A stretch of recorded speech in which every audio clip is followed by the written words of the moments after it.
CNTV.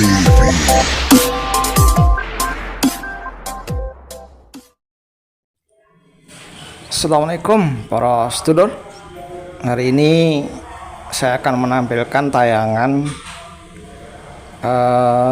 pernyataan ya atau tanggapan dari Bang Haji Rhoma Irama tentang podcastnya Si Rizik ya, Si Rizik Shihab.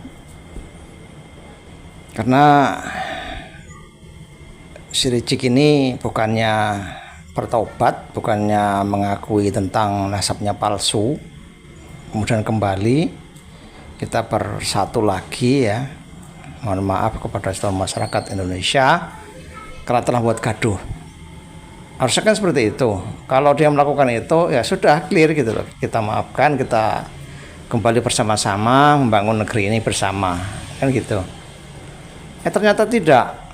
Di dalam podcast dia bersama seorang artis itu ya, beliau justru malah mengentengkan, menyepelekan dan tidak menganggap gitu loh usaha dari para kiai kita yang telah menelusuri nasab beliau gitu. Jadi memang orang satu ini ya, Si Rizik ini memang kepala batu ini, nggak pernah mengakui salah, nggak pernah. Ya pokoknya ya udahlah, bingung gitu orang satu ini nih. Merasa benar, merasa hebat, merasa benar, merasa hebat terus seperti itu. Terus begitu maka Bang Haji Rhoma Irama ikut mengomentari. Oke para sedulur, kita ikuti pernyataan dari Bang Haji Rhoma Irama. Assalamualaikum warahmatullahi wabarakatuh. Waalaikumsalam warahmatullahi wabarakatuh.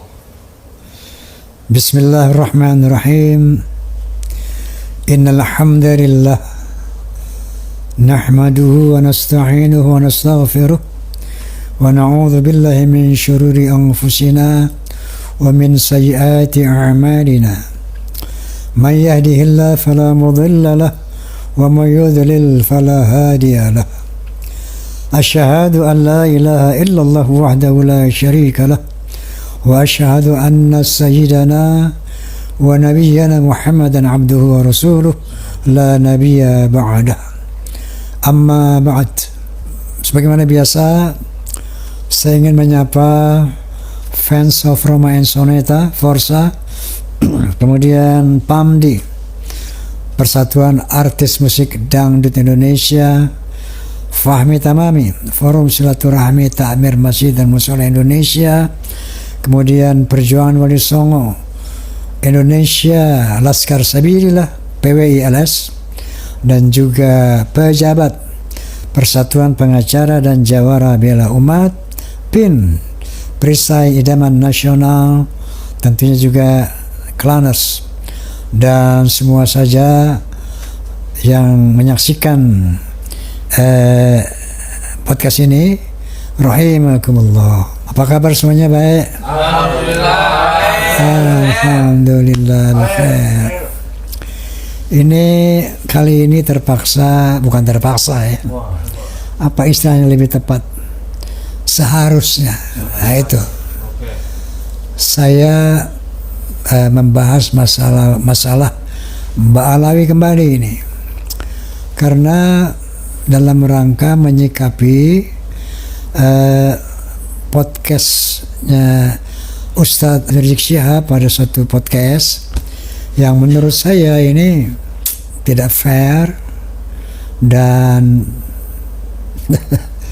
sangat meremehkan persoalan polemik nasab ini, dan yang bisa menimbulkan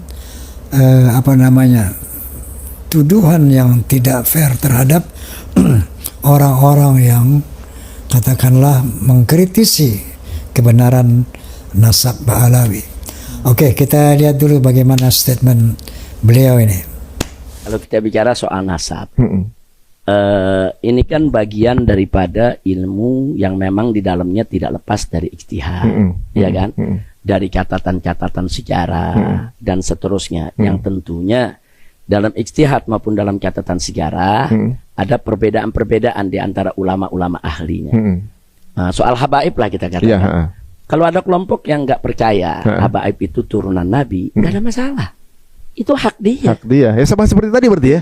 Itu hak dia nggak percaya nggak apa-apa. Iya. Yang jadi masalah pada saat dia melontarkan hal-hal yang nggak elok kepada para habaib. Habaib penipu, habaib pembohong, habaib ini penumpang gelap, habaib ini penjahat, habaib ini nasabnya palsu dan lain sebagainya. Dan itu dijadikan propaganda. Kampanye ini yang bikin gaduh. Kalau ada orang nggak percaya habaib itu dan Nabi, kan hak dia. Iya. Sesimpel itu sebenarnya. Sebentar, Anda nggak percaya, sudah selesai kan? Nah, ada lagi kelompok muhibbin yang percaya, itu hak dia juga dong. Ini soal percaya nggak percaya, soal trust, itu kan soal hati. Soal hati kan kita kembalikan kepada yang bersangkutan. Nggak bisa juga dong kita paksa orang yang nggak percaya, itu harus percaya turunan Nabi ada, nggak bisa. Dan itu nggak boleh. Nah, kita lihat barusan ya, bagaimana statement Ustaz Rizik Syihab yang kayaknya begitu elegan, begitu lembut, begitu penuh dengan rahmah. Ya. Dia bilang bahwa ini ada orang percaya sama Habib, nggak percaya nggak masalah. Bahwa ada orang yang menjadi masalah ini, ada orang-orang yang menuduh bahwa Alawi ini pembohong, pendusta, nasabnya palsu, bla bla bla, membuat propaganda sehingga membuat keresahan di kalangan umat. Ini secara tidak langsung dia telah menyudutkan tokoh-tokoh yang secara ilmiah, secara faktual yang membuka bahwa nasab Alawi ini palsu. Nah, bahwa dia mengatakan menuduh Habib-Habib ini pembohong, penjahat. Benar nggak dia pembohong? Enggak. Enggak, maksudnya saya Habib apa? Jadi gini, Khurafat. kenapa muncul sikap kritis daripada para ulama yang diawali oleh kemudian Kiai Haji Imaduddin Utsman, ya. Nah, ini kemudian diikuti oleh ahli biologi, yaitu Dr. Hugeng Sugiharto, yang menyatakan bahwa DNA-nya nggak nyambung. Muncul lagi Profesor Ibrahim Ari yang mengatakan secara filologi, data sejarah, secara artefak, bahwa mereka bukan orang Arab.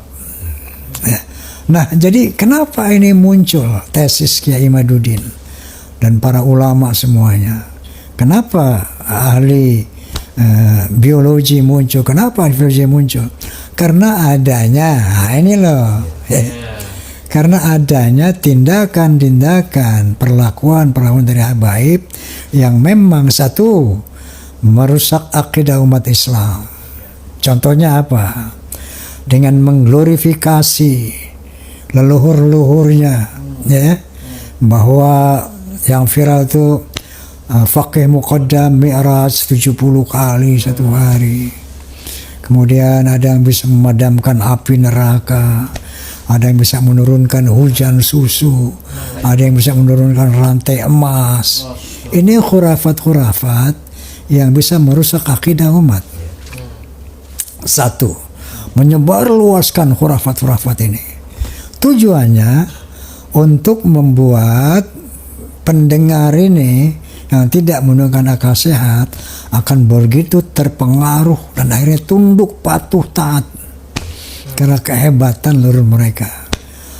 Nah, sementara mereka tidak pernah mengagung-agungkan pada Rasulullah, bagaimana kehebatan para sahabat, nggak ada itu. Selalu mengagung-agungkan leluhur mereka. Ini pembodohan, penyesatan secara akidah. Satu, yang Rizik bilang biasa-biasa aja, mau percaya mau enggak. Yang kedua, dari sini terjadilah penjajahan spiritual, ya, kita melihat bagaimana mereka menyembah-nyembah para habaib ini. Kemudian hal lain lagi, bagaimana mereka menghina ulama-ulama Indonesia, bahwa seorang habib yang bodoh bahkan kakinya lebih mulia daripada 7 ulama yang alim. Bukan biasa-biasa saja ini, bukan nggak ada apa-apa. Dan ini bukan berita bohong bahwa katanya dibilang Habib pembohong. Emang dalam hal ini, oke? Nah, kemudian dari pembodohan ini, cerita-cerita khurafat, begitu umat ta'aluk tunduk, terjadilah yang namanya penjajahan ekonomi. Terjadilah dawir-dawir yang menyengsarakan umat. Banyak kita dengar keluhan-keluhan, umumnya kiai-kiai yang memang muhibbin mereka. Itu puluhan, ratusan, mungkin ribuan sudah kita dengar. Bagaimana mereka memeras, mendawir para muhibbin ini.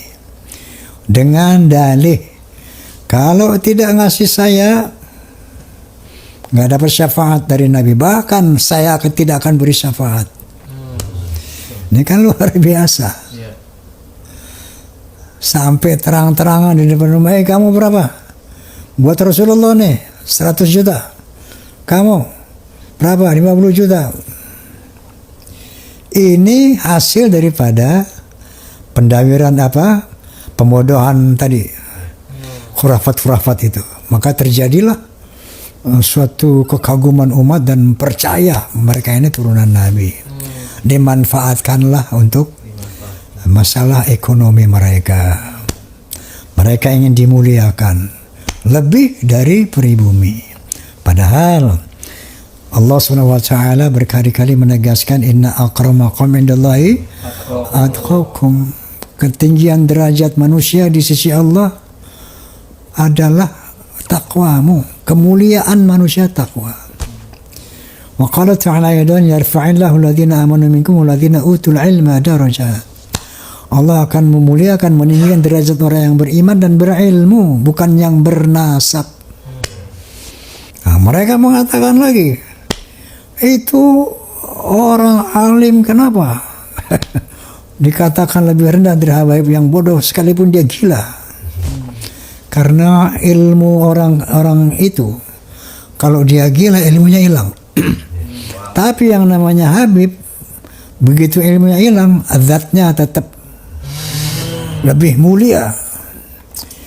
Sementara ini nggak ada dalil dalam Al-Quran wal Hadis bahwa darah atau turunan itu menjadi perhitungan di dalam, bahkan jangankan perhitungan yang utama, dihitung aja sama Allah tidak. Sampai Allah menegakkan, فَإِذَا نُفِخَ فِي الصُّورِ فَلَا أَنْصَابَ بَيْنَهُمْ يَوْمَئِذٍ وَلَا يَتَسَاءَلُونَ. Nanti ketika sangkakala ditiup, orang udah mati dibangkitkan, apa kata Allah? Fala amsaba bainahum. Enggak ada lagi tuh urusan nasab. Enggak ada artinya nasab. Faman thaqulat mawazinuhu fa ulaika humul muflihun. Wa man khaffat mawazinuhu fa ulaika alladziina khasiru anfusahum fi jahannam khalidun. Yang dihitung adalah kalau seseorang timbangan amal ibadahnya berat, itulah orang yang beruntung. Bukan yang nasabnya nyambung, nggak ada tuh di Quran. Tapi barang siapa yang amal ibadahnya ringan, fi jahannam khalidun, masuk dalam neraka dia. Ini yang ditegaskan Rasulullah SAW berkali-kali saya utarakan. Al-jannatu lil muttaqina walau kana 'abdan habasyian wan naru lil asina walau kana sajidan qurasyian hashimian. Surga itu tempat orang bertakwa walaupun dia budak dari bangsa Habsyi, walaupun dia anak Tanah Abang, anak Jawa Tengah, anak Jawa Timur, anak petani, anak Depok, Hah? Tukang apa tuh? Colen. Kalau dia bertakwa, surga tempatnya. Tapi sebaliknya Nabi menyebutkan, walau dia sayyid, wah itu saya turun Nabi tuh. Sayyidan Quraisyan, walau dia termasuk Bani Quraisy. Hashimian, Bani Hashim, turunan Nabi. Enggak masuk surga, dia masuk neraka kalau tidak bertakwa. Nah ini menjadi terhapus oleh doktrin-doktrin mereka. Ini kan namanya pendangkalan akidah. Nah ini sama Ustadz Rizik Syihab disepelekan, ini nggak ada biasa-biasa aja. Yang mau percaya boleh, nggak boleh. Kenapa Kiai Madudin, Kiai Haji Nur Ihya, Kiai Marzuki Mustamar, Kiai Fulan, banyak kiai, tokoh-tokoh banyak, mulai dari anggota DPR, politisi, semua pada bunyi. Kenapa? Memang melihat bahayanya gerakan-gerakan Ba'alawi. Jadi bukan sesederhana itu, tidak. Bukan yang mau percaya silakan, nggak beres kan? Nggak begitu. Lihat bagaimana mereka merencanakan menguasai Indonesia. Pertama tadi, pendangkalan akidah. Dilemahkan dulu akidah umat. Bikin percaya 100% bahwa kami turunan Nabi. Dalam darah kami mengalir darah Nabi. Diyakinkan dulu itu umat. Setelah diyakin, didawir. Dipers secara ekonomi. Itu kan faktanya. Nah, ada bikin kuburan-kuburan palsu, ribuan kuburan palsu. Ini sejarah membuktikan bahwa bangsa Israel, Yahudi mau menguasai Palestina, sebelumnya dibuat dulu tuh kuburan-kuburan palsu. Untuk apa? Ini dulu, tanah ini dulu milik leluhur kami. Lihat kuburan-kuburan orang-orang Yahudi, Israel. Ini tanah leluhur kami. Ternyata tujuan kuburan palsu itu persis. Ribuan kuburan palsu di Indonesia. Yang alhamdulillah sekarang sudah banyak dibongkar, walaupun belum semua. Ini kan untuk apa? Lihat tuh. Kaum Ba'alawi datang dulu untuk mengislamkan antum Indonesia.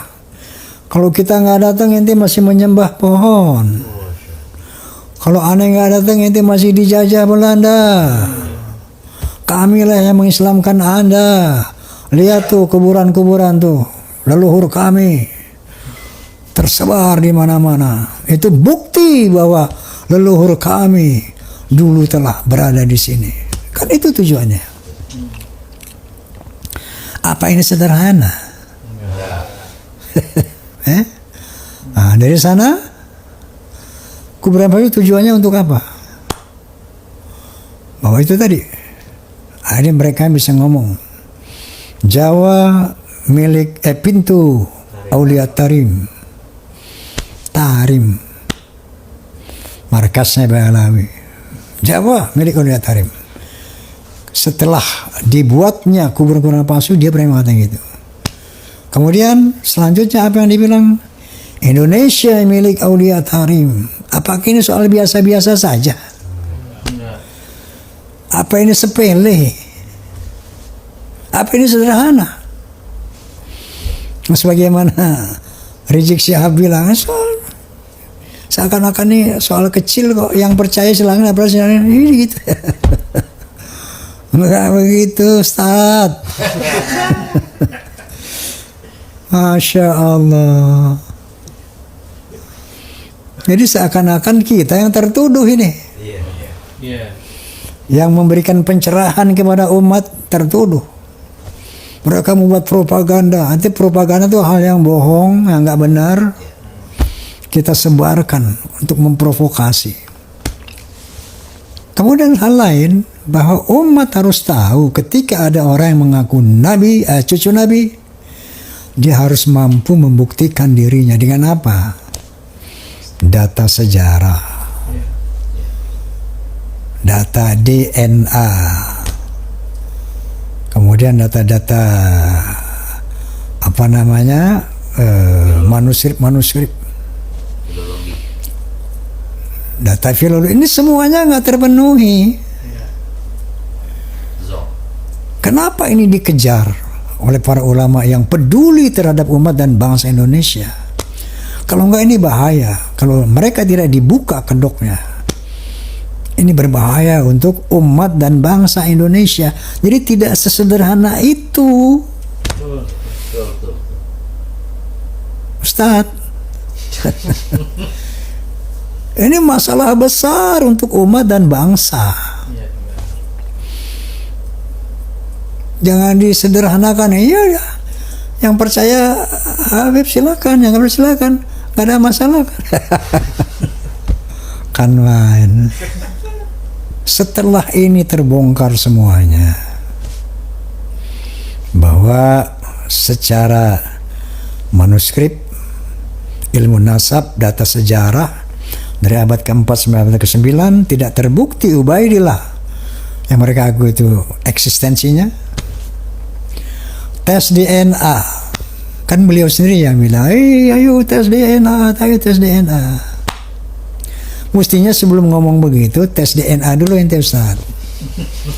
Karena itu perintah antum kepada seluruh umat Islam yang ngaku-ngaku turunan Nabi, diperintah oleh Habibana Rizik Syihab, ayo periksa DNA. Mestinya Anda perintahkan Rabithah Alawiyah tes DNA. Para Habib, ayo tes DNA, kita buktikan. Nah, kita benar turunan Nabi. Ini gue kasih jempol 2. Ini nggak dilakukan. Setelah dari data sejarah nggak mampu melakukan antitesis. 12 pertanyaan Kiai Haji Imaduddin sampai sekarang nggak terjawab. Kemudian tes DNA tidak dilaksanakan sampai sekarang, bahkan sekarang digaungkan haram tes DNA. Ini kan semakin membuka mata umat bahwa kamu memang bukan turunan Nabi. Kalau saja mereka turunan Nabi, pasti mereka akan melakukan tes DNA. Dan itu perintah imam besar mereka sendiri. Nah, setelah ini bergulir, ternyata dari kaum Ba'alawi tidak mampu melakukan antitesis, tidak mampu membuktikan secara DNA, secara filologi, akhirnya ini yang bunyi. Sebenarnya ini kan sederhana saja. Yang mengakui silakan akui, nggak ada masalah. Yang nggak ngaku silakan. Kayaknya ngentengin banget gitu. Dan fakta-fakta lain, Rizik Syihab selalu menuding kelompok Kiai Imaduddin CS sebagai pengadu domba. Dia pengadu domba umat, pemecah belah umat. Menuduh begal nasab. Siapa yang begal itu apa sih? Ngerti nggak begal? Rampok. Begal apa? Pencuri, perampok, mengambil hak orang dengan paksa. Kiai Imad dan teman-teman di situ begal nasab. Apa yang dibegal? Apa Kiai Imad dan kawan-kawan kemudian akulah turunan Nabi bukan kamu? Kan nggak begitu. Kamu bukan aku nih, sehingga nasab kamu aku ambil. Nah, itu begal. Begal itu adalah mengambil sesuatu yang bukan haknya. Bukan turunan Nabi, ngaku turunan, ini begal. Yang sebenar. Nah, jadi Masya Allah, itu satu hal, satu sisi. Sisi lain, saya melihat dari statement Rizik Syihab ini bahwa mereka sudah tidak lagi berani frontal, dari caci maki, dari menghujat sampai ngajak perang. Perangnya nggak jadi-jadi. Diundur. Nah, rupanya nggak mempan juga. Nah, akhirnya sekarang dia udah melemah. Kalau saya lihat, Bisa. ya udahlah. Yang percaya silakan, yang nggak percaya silakan. Udah begitu. Oke, dari sisi positifnya nih oke, ya. Nah, kita berharap ini terus berkembang. Dari tensi yang turun, kita berharap satu saat, oh ternyata memang benar kita bukan turunan Nabi. Kita sudah tes DNA. Ini loh haplogrup saya. Ternyata kami bukan turunan Nabi. Yuk, saya minta maaf kepada bangsa Indonesia atas kelakuan teman-teman dari Bahlawi. Kami bertobat kepada Allah Subhanahu wa taala. Karena masa depan kita adalah akhirat, ya Allah. Kalau ini dilakukan oleh Habib Rizik Syihab, Ustadz Rizik Syihab, itu harapan kita. Udah turun level ini kan. 2 kali keras marah perang, turun sekarang ya. Yang ngaku silakan, yang ngaku udah turun nih, udah bagus tuh. Ya walaupun fitnah dikit lah, ini propaganda. Nah kita berharap selanjutnya meningkat terus tuh kesadarannya. Diam-diam tes DNA deh. Bertiga aja ya. Imam besar, ketua Rabithah, sama satu lagi tuh. Hanif. Yang ngaku-ngaku ada darah Nabi. Itu bertiga atas DNA. Diumumkan ke publik.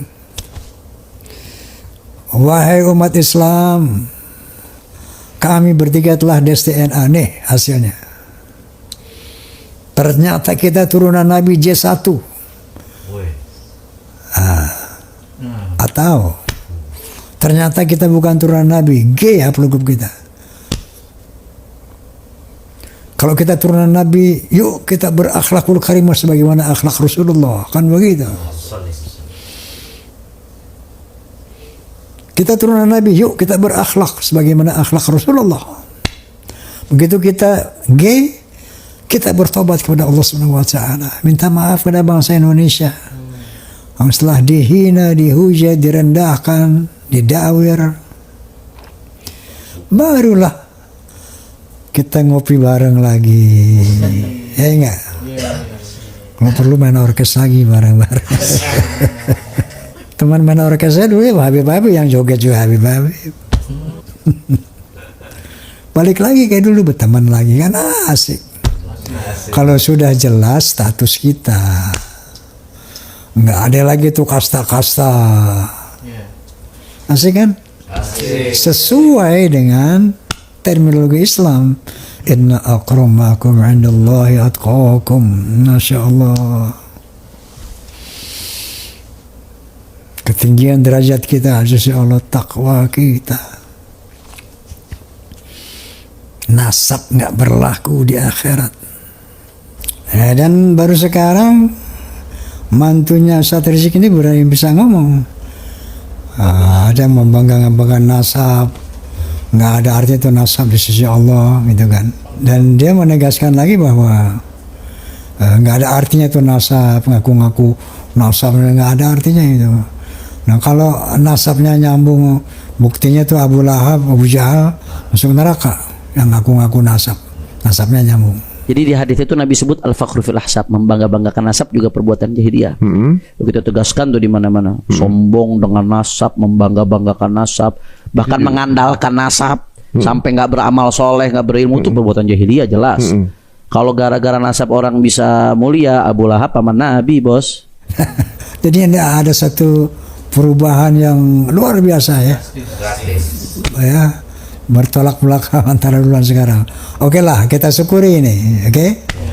Nah, kita harap dari sini meningkat lagi Pengakuan. sampai kepada satu pengakuan. Ini kita tunggu nih. Ya, Masya Allah. Ternyata setelah kami teliti, setelah kami tes DNA kami, ternyata kami bukan turunan Nabi. Saya mohon maaf kepada Kiai Maduddin Utsman, kepada umat Islam Indonesia. Memang kami bukan turunan Nabi. Yuk kita dekat ukhuwah Islamiyah. Ini keren. Keren. Betul nggak? Betul. Allahu Akbar. Takbir. Allahu Akbar. Ya, kita harap begitu ya. Ya. Baik, itu kira-kira yang harus saya sampaikan kepada umat ya. Juga tentu kepada Mbak Alawi bahwa berkali-kali saya utarakan coba introspeksi. Teman-teman Mbak Alawi nih, coba introspeksi. Muhasabah. Karena ngeri ya Allah, ngeri.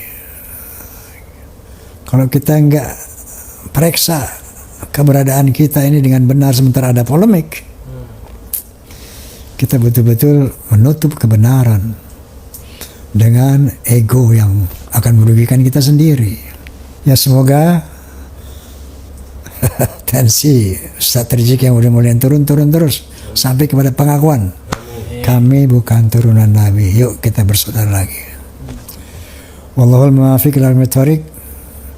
Billahi taufiq wal hidayah. Assalamualaikum warahmatullahi wabarakatuh. Waalaikumsalam warahmatullahi wabarakatuh.